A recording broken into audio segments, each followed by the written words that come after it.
남자농구 삼성과 동부 경기입니다. 양팀 다 최근 흐름은 좋지 않죠. 삼성은 계속해서 승리와 패배를 반복하고 있고 동부는 메이트는 합류 효과마저도 기대하기 힘들 만큼 국내 자원들의 부진으로 인해 매우 저조한 흐름을 유지하고 있습니다. 그래서 유일하게 한 자릿수 승수를 하고 있는 팀이죠. 따라서 오늘 원주 동부가 서울 삼성을 상대로 배수진을 치고 나와 한판 붙어볼 타이밍이 아닌가 하는 생각입니다. 양팀 3라운드 맞대결에서 서울 삼성이 원정에서 73대 72로 1점 차로 승리했죠. 김준희를 합류로 인해 높이에서 업그레이드된 삼성이 4쿼터에 역전승을 만들어내며 승리를 가져왔습니다. 당시는 원주 동부가 연속 경기 일정이었고 아직 교체되기 전인 타이릭 존슨의 부진과 당시 좋은 활약을 펼쳐줬던 김종규 휴식 구간이 문제가 됐었던 경기였죠. 하지만 최근 김종규가 다시 별다른 활약을 펼쳐주지 못하고 있는 점 또한 동부 아쉬움으로 남고 있습니다. 자, 서울 삼성은 직전 홈에서 전자랜드에게 78대 90으로 크게 패했죠. 전자랜드 주축 선수들이 이탈한 상태라 서울 삼성이 가볍게 승리할 수 있을 것이라는 생각이 있었지만 크게 패했습니다. 최근 4경기에서 1승 3패를 유지하고 있으며 픽스 컨디션이 다소 다운된 상태라 케네디 믹스 출전 시간을 늘려 효율적인 성과를 거두려 했으나 뜻대로 되지 않았죠. 따라서 삼성은 기복 있는 경기력은 가장 큰 문제점으로 두드러지고 있습니다. 경기 운영에 강점이 있는 가드 자원이 없다 보니 주축 선수들을 개인 기량에 의존하는 플레이가 많이 나오고 있으며 이 선수들은 활약이 두드러져야 승리를 거둘 수 있다는 생각입니다. 누구 하나 저조한 컨디션으로 전체적인 흐름을 역행한다면 그날 경기는 내주고 말죠. 자, 이에 맞서는 동부 역시 새해 들어와서 치른 2경기에서 모두 패하며 2연패에 빠져 있습니다. 특히 동부는 최근 국내 선수들의 부진이 눈에 띄죠. 허웅과 두경민 모두 상대 선수와의 매치업에서 패하고 김종규마저도 최근 다소 부진한 흐름을 이어오고 있습니다. 상당히 우려가 되는 부분이죠. 직전 모비스와 경기에서는 새로 영입한 메이튼이 좋은 활약을 펼쳐줬지만 션농과 김종규 부진이 이어졌고 김종규를 대신할 배강률 역시 12분 후 출전 시간 동안 무득점에 그치며 전혀 기대를 할 수 없는 형편에 놓이게 됐습니다. 배수진을 칠 수밖에 없는 원주 동부가 직전 삼성과 3라운드 맞대결을 상기해보면 당시보다는 전력면에서 훨씬 더 보강이 됐다는 생각이죠. 따라서 이번 경기도 김종규를 활용해 내외곽에서 찬스를 만들어낸다면 삼성의 지역방어를 깨고 원주 동부가 승리할 수 있을 것이라는 생각입니다. 이번 시즌 유일하게 원주 동부가 해볼 만한 경기를 치렀던 팀이 삼성이죠. 저스틴 녹스 역시 아이지아 힉스와 매치업에서 좋은 상대성을 보여준 부분도 있고 메이튼이 오늘 삼성과 첫 맞대결을 치르게 됨으로써 직전 3라운드보다는 동부 3라운드 맞대결보다는 동부 전력이 훨씬 더 상승한 분위기를 삼성에게 한번 펼쳐볼 수 있을 것이라는 생각입니다. 3라운드 맞대결에서도 3쿼터까지는 동부가 앞서 있다가 4쿼터에 크게 뒤지며 6점 차로 아쉽게 패했죠. 따라서 삼성에게 부여된 마이너스 2.5 마헨은 동부가 충분히 가져올 수 있을 것이라는 생각입니다. 삼성의 마헨 패를 추천드립니다. 남자 농구 고양 오리온과 안양 KGC의 경기입니다. 이 경기는 양팀 에이스 활약에 관심이 모아지고 있죠. 오리온은 이대성과 KGC 오세근 활약에 관심이 모아지고 있습니다. 이대성은 최근 부진한 흐름을 이어오고 있고 오세근은 직전 경기에서 좋은 활약을 펼쳐줬죠. 모비스와 KT에게도 패하며 갑작스레 연패를 떠안게 된 오리온스는 최근 공격력에 있어서 다소 부족한 모습을 이어오고 있습니다. 허일영이 그나마 득점 공백을 메워주고는 있긴 하지만 백코트 전력의 꾸준한 득점 부진은 매 경기에서 상당한 불안감으로 작용할 수 있습니다. 그리고 용병 위디 또한 골 밑에서 안정감에 있어서 다른 외국인 선수들에 비해 다소 부족한 면이 있다는 평가입니다. 따라서 오늘 경기도 KGC가 높이에서 어느 정도 강점이 있기 때문에 위디가 있는 활약을 펼치기에는 다소 부담이 될 수도 있을 것이라는 생각입니다. 그리고 이대성은 득점력이 올라오지 않는 한 오리온스가 좋은 경기 운영을 할 수 없을 것이라는 생각이죠. 직전 경기인 부산 KT를 상대로도 이대성이 부진한 모습을 보여줘 4쿼터를 한호빈에게 맡겼지만 결정적인 턴오버가 승부처에서 나왔죠. 이승현, 이종현 그리고 허일영 등이 제 몫을 해주고 있다고는 하지만 이대성의 부진한 흐름이 오리온스에게는 불안감으로 계속 작용할 수 있을 것이라는 생각입니다. 이에 맞서는 안양 KGC는 최근 2연승의 흐름을 유지하고 있죠. 창원 LG와 SK를 상대로 좋은 경기를 펼치며 2연승을 기록하고 있습니다.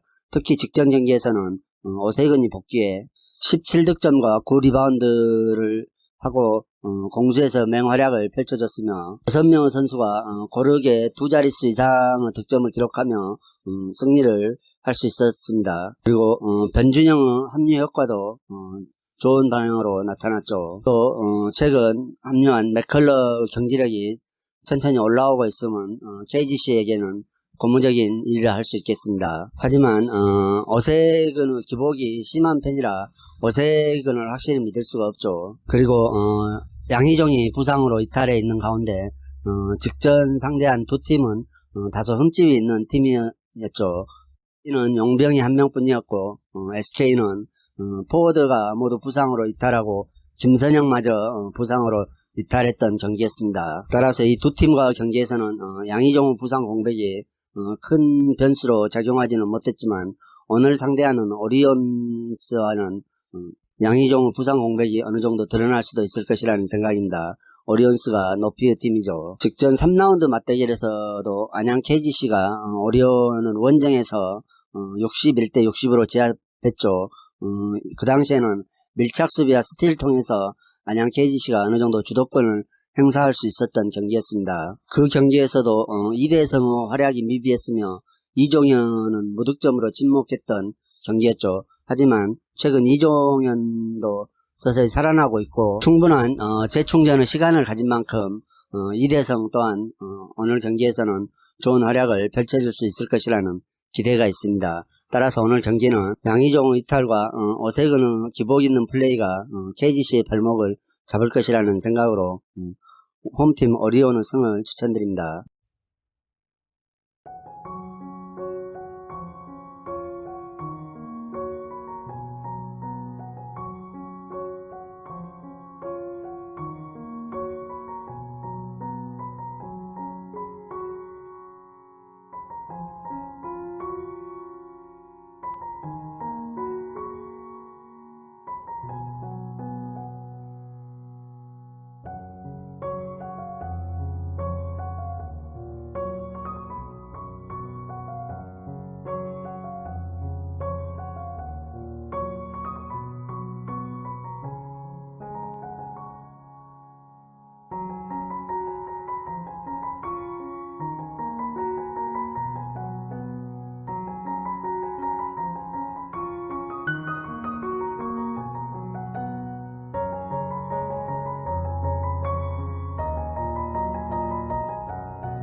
창원 LG와 서울 SK 경기입니다. 창원 LG는 라렌이 부상으로 이탈했으며 서울 SK는 자원인 안영준과 최준용이 부상으로 이탈했습니다. 그리고 김선영마저 발목 부상을 당하며 6주 진단이 나왔다는 얘기죠. 따라서 부상 이탈로 인한 악재가 상당한 편입니다. 창원 LG는 서울 삼성을 상대로 84대 77로 승리하면서 5연패에서 벗어나는 승리가 나왔지만 안양 KGC에게 직전 경기에서 66대 70으로 패하면서 연승 도전이 물거품됐죠. 또 용병이 한 명뿐이 없다 보니까 높이를 보강하기 위해서 3점슛이 좋은 이원대의 출전 시간을 많이 가져가지 못하고 박정현은 출전 시간을 늘려서 투입하지만 박정현이 활약이 미비한 점이 아쉬움으로 나타나고 있습니다. 윌리엄스와 김시래가 분전을 해주고는 있지만 나머지 국내 선수들은 득점 지원이 미비한 상태이며 오픈 찬스를 잘 만들어내지 못하는 공격 전개 또한 우려의 대상이 되고 있습니다. 그리고 후반으로 갈수록 리온 윌리엄스 체력이 떨어지면서 골밑 수비에 허점이 노출되고 리바운드 싸움과 턴오버에서도 좋지 않은 모습을 보여주고 있죠. 이에 맞서는 서울 SK 역시 별로 좋지 않습니다. 원주 동부를 상대로 95대 89로 승리를 기록했지만 직전 역시 안양 KGC를 상대로는 85대 93으로 패배를 기록하며 연승 도전이 물거품 됐죠. 오늘 상대하는 LG와 SK는 두 팀 다 직전 경기에서 안양 KGC에게 패했습니다. 그리고 안영종과 최준용 부상 이탈에 더해 김선영마저 부상으로 추가적인 매우 큰 악재가 발생했죠. 따라서 직전 KGC전에서 보면은 김선영이 빠진 상황에서 3가드 시스템 운영이 득보다 실이 더 많았던 상황이었습니다. 그리고 낮아진 높이에서 서서히 문제점이 드러나고 있죠. 오늘 경기는 LG가 외국인이 한 명뿐이 없기 때문에 어느 정도 용병 매치업에서는 우위를 가져갈 수도 있을 것이라는 생각이지만 3라운드에서 보면 두 팀 간의 3라운드 맞대결에서 LG의 박정현 선수가 커리어 하이를 기록하며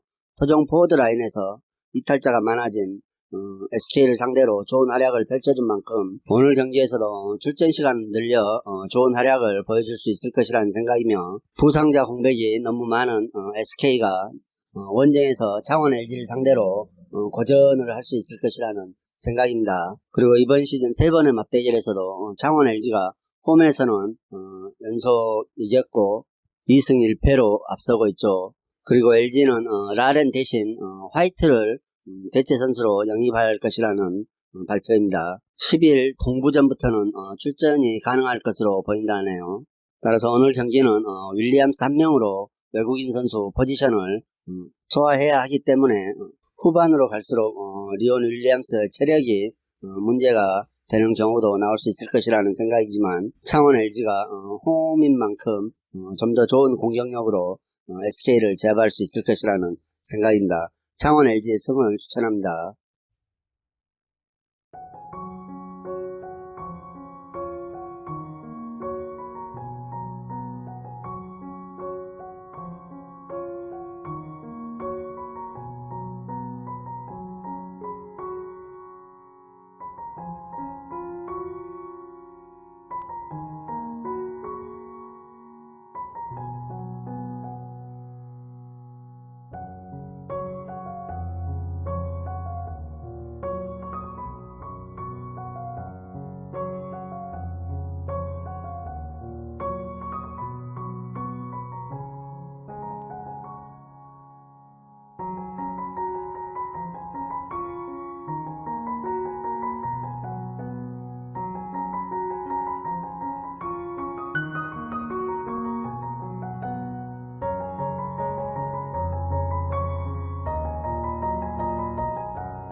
이상으로 경기 분석을 마치겠으며 여러분들의 좋은 결과가 있기를 기원하겠습니다.